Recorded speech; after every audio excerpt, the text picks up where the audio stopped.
Dorian, tu veux bien lire Psaume 116, verset 12 ? Il est dit, que rendrai-je à Jéhovah pour tous ses bienfaits envers moi? D'après vous, comment ce verset peut-il nous donner à tous du courage en ce moment ? Hélène ? Eh bien, Jéhovah a toujours été bon pour nous dans le passé, donc on peut être sûr qu'il continuera à faire pareil aujourd'hui et dans l'avenir. Merci. Josué ? Je suis d'accord. Il a toujours été bon envers nous tous. Mais la façon dont nous réagissons à ces marques de bonté, c'est ça qui fait vraiment la différence. Certains dans la congrégation réagissaient mal, et ça a mis à l'épreuve leur fidélité. Passons à la suite du programme. Nous avons une lettre à vous lire. À toutes les congrégations des témoins de Jéhovah, chers frères et sœurs, nous voulons tous avoir la faveur de Jéhovah et sa bénédiction. Ils trouvaient toujours à redire à ce que l'organisation faisait ou ne faisait pas. Heureux de collaborer avec vous épaule contre épaule, vos frères, collègues.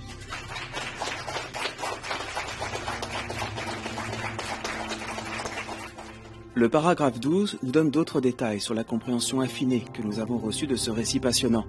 On va le lire. Frère Pérez, paragraphe 12, s'il te plaît. Bientôt, ils critiquaient chaque enseignement aux dispositions qui ne leur plaisaient pas. Mais ils n'en étaient peut-être pas conscients. Mais leur état d'esprit critique était en train de miner leur fidélité. Et cela avait aussi une incidence sur les autres.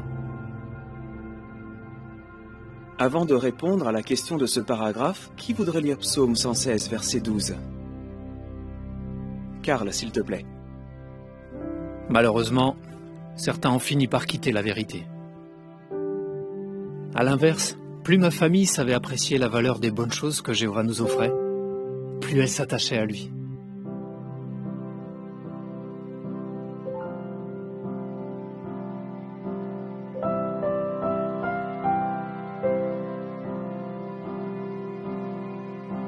Tout cela m'a aidé à être reconnaissant pour chaque bienfait, pour tout ce que Jéhovah a fait pour nous et pour son organisation.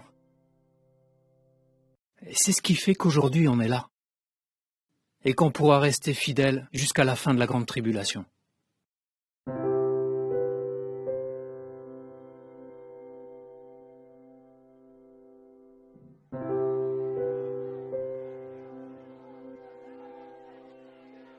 Je connais ce regard.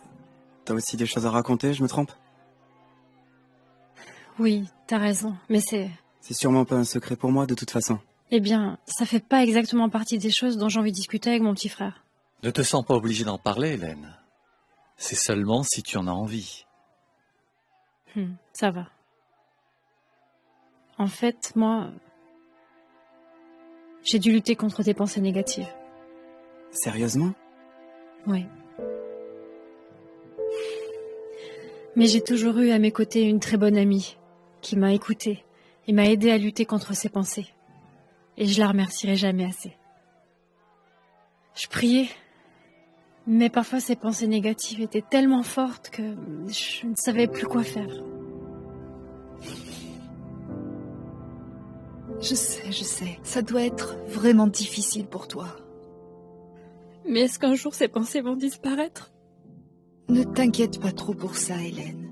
Réfléchissons plutôt à ce que tu peux faire quand elles surgissent, pour les maîtriser. Maîtriser mes pensées ? Tu sais, la Bible nous dit que nous avons besoin de prier pour que Jéhovah nous aide à maîtriser nos actions. Eh bien, c'est la même chose pour nos pensées. Nous devons aussi tout faire pour les maîtriser. Je n'avais jamais vu les choses de cette façon. La Bible nous dit comment y arriver. Ça te dirait qu'on prenne un verset ? Bien sûr, c'est une bonne idée. C'est en 2 Corinthiens, chapitre 10. Et c'est le verset 5. Je suis sûre qu'il va te plaire.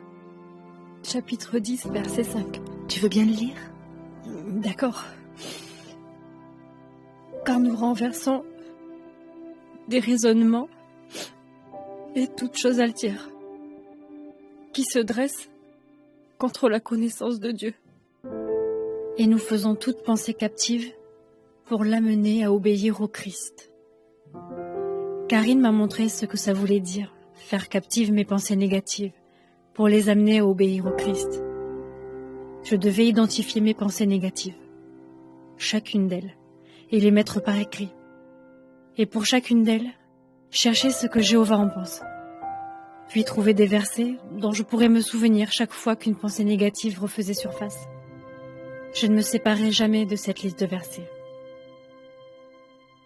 Ça a mis du temps, mais grâce à l'aide de Jéhovah et à celle de Karine, j'ai appris à me battre contre mes pensées négatives.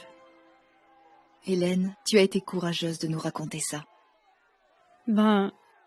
Chacun de vous a raconté comment il est resté fidèle, alors je me suis demandé ce que moi aussi j'avais dû faire pour rester fidèle. Mais, si je peux me permettre, en quoi est-ce que tes pensées mettaient ta fidélité à l'épreuve? Eh bien, un verset que j'ai mémorisé, 1 Corinthiens 9, 25, dit que tout homme qui participe à une compétition doit faire preuve de maîtrise en toutes choses. Donc si Jéhovah me dit que j'ai besoin de me maîtriser en tout, même dans mes pensées, et que je fais des efforts dans ce sens, alors ça veut dire que je lui suis fidèle. Hélène, c'est vraiment admirable ce que tu as fait. Tu as compris l'importance.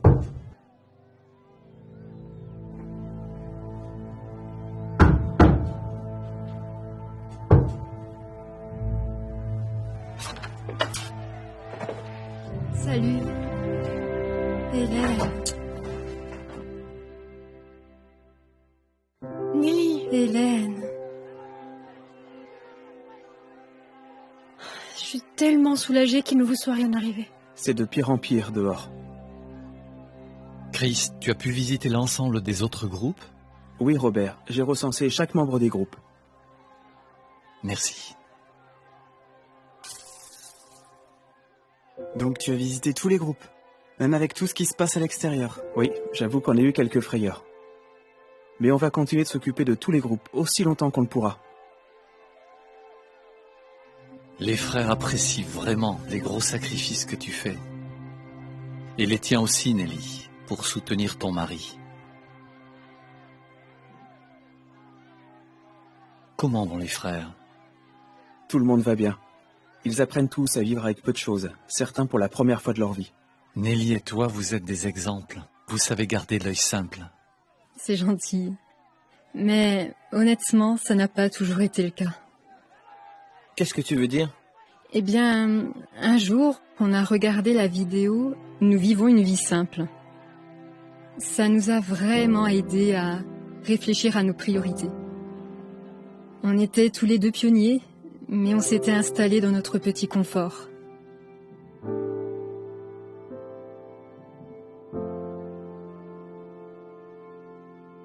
Alors on s'est remis en question. Notre amour pour Jéhovah nous avait poussés à être pionniers, mais est-ce qu'il pourrait nous pousser à franchir l'étape suivante? Après avoir médité et prié à ce sujet, la réponse est devenue évidente. On a vendu notre maison et emménagé dans un petit appartement qui était sur notre territoire. Il nous a fallu un peu de temps pour nous y habituer, mais ça a eu un tel effet sur notre relation avec Jéhovah qu'on n'a vraiment pas regretté. Comme plus rien ne nous retenait, on a eu la joie de faire l'école pour évangélisateurs du royaume, et c'est là qu'on s'est tous rencontrés. Je me rappelle quand vous avez emménagé, toutes vos affaires tenaient dans votre voiture et la remorque. Ouais.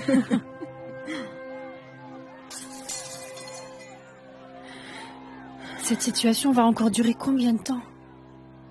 Chris, tu peux faire une autre prière pour nous, et ensuite on pourra s'encourager en lisant quelques versets.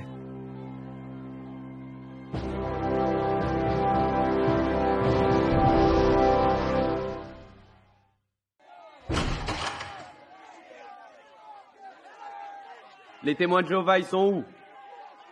Vous les avez trouvés? Où est-ce qu'ils se cachent? On va lire le psaume 27. Vous allez voir, il est vraiment encourageant. Jéhovah est ma lumière et mon salut, de qui aurais-je peur? Jéhovah est la forteresse de ma vie, qui redouterais-je? Quand les malfaiteurs se sont avancés contre moi pour dévorer ma chair, ils sont mes adversaires et mes ennemis personnels. Ce sont eux qui ont trébuché et qui sont tombés. Si contre moi un camp dresse ses tentes, mon cœur ne craindra pas. Si contre moi se lève la guerre, alors même j'aurai confiance. J'ai demandé une chose à Jéhovah. Où serais-je si je n'avais pas eu foi? que je verrai la bonté de Jéhovah au pays des vivants? Espère en Jéhovah, sois courageux et que ton cœur soit fort. Oui, espère en Jéhovah. Merci beaucoup, Robert. Ce psaume renforce vraiment notre foi. C'est sûr, Chris. Surtout la question du verset 13. Où serais-je si je n'avais pas eu foi? Je pense qu'on peut tous se retrouver dans cette question. Absolument. Sans la foi, aucun de nous ne serait là. Nous tous dans cette pièce, et tous nos frères partout sur la terre, à cet instant précis, nous pouvons être heureux d'avoir fourni de gros efforts pour bâtir notre foi dans les promesses de Jéhovah. Aucun de nous n'a servi Dieu d'un cœur partagé. Ce ne sont pas des raisons égoïstes, ni même une date qui nous ont poussés à le servir. Nous ne faisons pas semblant d'être des disciples de Jésus. Notre foi est authentique. Elle est réelle. Paul a parlé de cette foi. Il l'a qualifiée de foi sans hypocrisie. Je vous ai vu année après année bâtir ce même genre de foi. Mes amis, vous êtes tous de beaux exemples. Lors de votre étude de la Bible, vous avez cherché à mieux comprendre les manières d'agir de Jéhovah et ses promesses. Et c'est pour ça que votre foi est solide aujourd'hui. Vous avez médité sur la façon dont Jéhovah avait agi dans votre vie. Et c'est ce qui vous a donné la force de rester fidèle dans les épreuves. C'est votre foi qui vous a amené jusqu'ici, en vous aidant à rester fidèle à Jéhovah. Confiant que le psaume 97, verset 10, s'applique à vous personnellement. Jéhovah garde les âmes de ses serviteurs fidèles.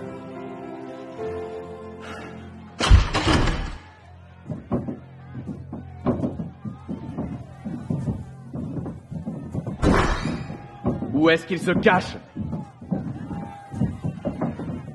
Allez voir au sous-sol.